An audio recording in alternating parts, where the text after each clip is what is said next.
বাংলাদেশ হয়ে যায়, আমরা বাঙালিরা কোথায় যাব? আমাদের কোনো স্টেট আছে, রাজ্য আছে, কোথাও আছে? যেতে পারবো না। তো আমাদের লড়তেই হবে, সে মরণ মাসুনের লড়াই হবে, এটাই বললাম।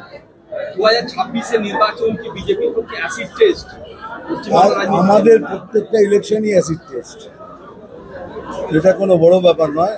লড়বো, লেকিন এবারে লড়াই আরো বেশি হবে, আরো জোরদার হবে। এসআইআর এর বিরুদ্ধে মঙ্গলবার অভিষেক ব্যানার্জি, আমি তো জানি সে কে কি নামবে, সেটা আমি বলতে পারবো না। তবে আমি জানতে চাই কেন এসআইআর এর বিরোধিতা করে, কেন, কিসের, কার জন্য বিরোধিতা করছেন? কেননা কোথাও তো বলেনি ইলেকশন কমিশন যে হিন্দুদের ভোট দিতে দেওয়া হবে না, ভারতীয় মুসলিমদের ভোট দিতে দেওয়া হবে না। তাহলে কার বিরুদ্ধে, কিসের জন্য নামছেন? অভারতীয়দের জন্য লড়ার জন্য? তার মানে যারা ভারতীয় নয় তাদের জন্য লড়াই। তোর কোথাও তো বলিনি, না বিজেপি বলেছে না কমিশন বলেছে যে আমরা হিন্দু। বলছে তো, সে পাকিস্তান থেকে হোক, আফগানিস্তান থেকে হোক, বাংলাদেশ থেকে হিন্দু যদি এসে থাকে সে ভোটের অধিকার পাবে।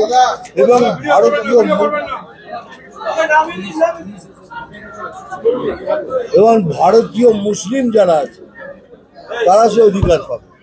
তাহলে কে রয়ে গেল? অভারতীয় যারা। তাহলে অভারতীয়দের জন্য যদি পথে নামে আপনাদের এসআইআর তো এর আগেও হয়েছে দেশে, এবারে যেন মানুষ কোথাও একটা বিভ্রান্তিতে পড়ছে এসআইআর নিয়ে, কোথাও একটা নেতিবাচক বার্তা তাদের কানে পড়ছে। এসআইআর হলে বোধহয় কি একটা ঘটে যাবে, তাও থাকতে পারে। সেটা আমরা দিচ্ছি না, সেটা আমাদের যারা রাজ্য চালাচ্ছেন তারা একটা ভয় সৃষ্টি করছে। আজ থেকে এজেন্ট মিট শুরু করলো তৃণমূল কংগ্রেস। এজেন্ট মিট করুক, তারা তাদের এজেন্টের সাথে মিট করবে।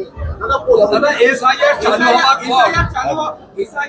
লাগু হওয়ার সঙ্গে সঙ্গে যখন ঘোষণা করা, তারপর থেকে দেখা যাচ্ছে শাসক দলের নেতাদের বিভিন্নভাবে শাসাচ্ছে এবং ভয় দেখাচ্ছে। এবং আজকে বিএলওদের ট্রেনিং ছিল, সেখানেও তারা নিরাপদ বোধ করছেন না এবং তারা মানে কার্যত কি মুখ্যমন্ত্রী লোক খাপানোর বিষয়টা শুরু করলেন। তাহলে আবার কি করছেন? মানে ভয় দেখানো ছাড়া আর তো কিছু নেই। কেন, কোথায় সবকিছু তো ক্লিয়ার।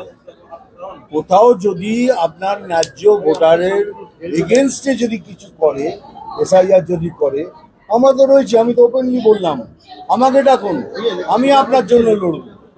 दादा आखिर मुख्यमंत्री को क्या चीज का भय है? भाई यही है कि इतने सारे भौतिक वोट जो बूथ दे रहे हैं इतने दिनों, जो डुप्लीकेट वोट है वो सब चले जाएंगे, जो उनका हथियार था वो चले जाएगा, उसी का डर है। রাজ্যে কয়েকজন আত্মহত্যা করেছে এবং এ ব্যাপারে সরাসরি ইলেকশন কমিশনকে দায়ী করেছে, বিজেপিকে দায়ী করেছে তৃণমূল কংগ্রেস। কি বলবেন? আমি এটাই বলবো যে যারা মারা গেছেন তাদের প্রতি আমার শ্রদ্ধা, যেন স্বর্গে বাস করেন। কিন্তু আমি জানতে চাই কেন? তার মানে কি কেউ না কেউ ভয় সৃষ্টি করছে? তো এসআইআর তো ভয় সৃষ্টি করেনি, কেউ না কেউ তো ভয় সৃষ্টি করছে, যার জন্য এটা হচ্ছে। এমন ভয় দেখাচ্ছেন সে মরেই যাচ্ছে কেন? এসআইআর কমিশন তো কোথাও বলেনি যে আমি তোমাদের তাড়িয়ে দেবো বা তোমরা ভোট দিতে পারবে না। কারা ভোট দিতে পারবে? আবার বলছি, অভারতীয় যারা, সে যদি অভারতীয় হয় আমার কিছু বলার নেই। আমি খালি ভারতীয়দের পক্ষে কথা বলতে। মমতা বালা ঠাকুর 5 তারিখ থেকে অনশনে যাচ্ছেন, আমার অনশন। আর আপনি কিসের জন্য যাচ্ছেন? কার জন্য? অভারতীয়দের জন্য অনশনে যাচ্ছেন? এই প্রশ্নটা আমি করলাম, কেন কোথাও তো বলা হয়নি যে আপনি ভোট দিতে পারবেন না। ভোট দিতে তারা পারবে যারা ভারতীয় মুসলিম, তারা পারবে। আর পাকিস্তান, বাংলাদেশ, আফগানিস্তান থেকে যে হিন্দুরা এসছে তারাও ভোট দিতে।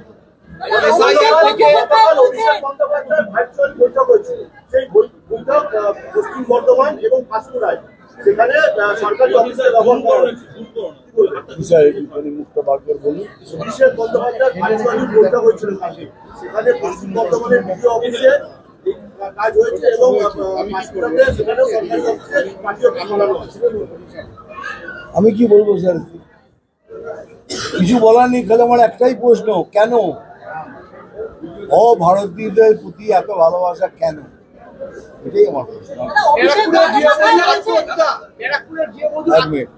অভিষেক বন্দ্যোপাধ্যায় বলছেন যে বিজেপি কর্মীরা যদি এসআইআর নিয়ে বলতে আসে তাদেরকে গাছ বেঁধে রাখুন এবং তাদের কাছ থেকে চান যে তাদের বাপ ঠাকুর তার সার্টিফিকেট। বিজেপিতে এর মধ্যে ইনভলভই না, তো বিজেপি থেকে কেন এর মধ্যে ঢোকাচ্ছেন কেন? কি বিজেপি কি এসআইআর করছে? করছে না তো। এত ভয় পাচ্ছে কেন তৃণমূল কংগ্রেস? আবার এই মাত্র তো বললাম, যাদের উপর ডিপেন্ডেন্ট ছিলেন তাদের ভোট উড়ে যাবে। আর কতবার ভূত এসে ভোট দেবে বলুন তো? কতবার ভূত মেরে এসে ভোট দেবে? তৃণমূল কংগ্রেস বলছে এসআইআর থেকে এনআরসি হতে পারে, তার প্রাথমিক তথ্য ভান্ডার তৈরি করছে এসআইআর, এবং এরপর এনআরসি চালু হলে মুসলিমরা বেনাগরিক হতে পারে। কি বলুন, বলবেন? কোন মুসলিমরা হবে? আবার বলছি, বারবার করে বলছি, আপনি যদি আমাদের ভারতীয় মুসলিম না হন, আই হ্যাভ নো সিম্প্যাথি। ব্যারাকপুরে গৃহবধূর আত্মহত্যা স্বামীর আত্মীয় মোদী সরকারের কাছে। হ্যাঁ, ব্যারাকপুরে গৃহবধূর আত্মহত্যা স্বামীর আত্মীয় মোদী সরকারের কাছে। মোদী সরকারের হাতে? আছে, মোদী সরকারের কাছে। বুঝলাম না। ব্যারাকপুরে গৃহবধূর আত্মহত্যা স্বামীর আত্মীয় মোদী সরকারের কাছে। মোদী সরকারের কাছে কি আর্টি করেছে? ভোটার তালিকা যারা সংশোধন করবে সেই বিএলওরা কোনোভাবেই সুরক্ষিত না। তাদের সুরক্ষার কথা বলা হচ্ছে যে রাজ্য সরকারকে তাদের সুরক্ষা দেবে, কিন্তু তারা কোনোভাবেই সুরক্ষা পাচ্ছে না। তো কি করবে? তারা দাবি তুলছে। এটা তো সরকারের জিনিস, সরকারই তার দেখবেন, সুরক্ষা দেখবেন। তাই বলছে আমি তোমাদের মারবো, তোমাদের কাজ করব, কি করে সম্ভব বলুন? এখন ইলেকশন কমিশনের হাতে অনেক বড় কাজ, তারা ডিসাইড করবেন কি করবেন। আর এবার যখন হবে এটা খুব বড়ই ঝামেলা। দাদা, আপনারা কি বলে এতটা কম সময়ে পুরো এসআইআর পদ্ধতিটা ওয়েস্ট বেঙ্গলে কমপ্লিট করা সম্ভব? ওয়েস্ট বেঙ্গলের মধ্যে 293টা বিধানসভা একদম সম্ভব, যদি সবাই মিলে সাপোর্ট করেন, একদম সম্ভব। রাজ্যের শিক্ষামন্ত্রী ব্রাত্য বসু বলেছেন, গতকাল বলেছেন এসআইআর এর বিরোধিতা করতে গিয়ে যে আজাদ হিন্দ বাহিনী যারা ফৌজ যে রাস্তা দিয়েছে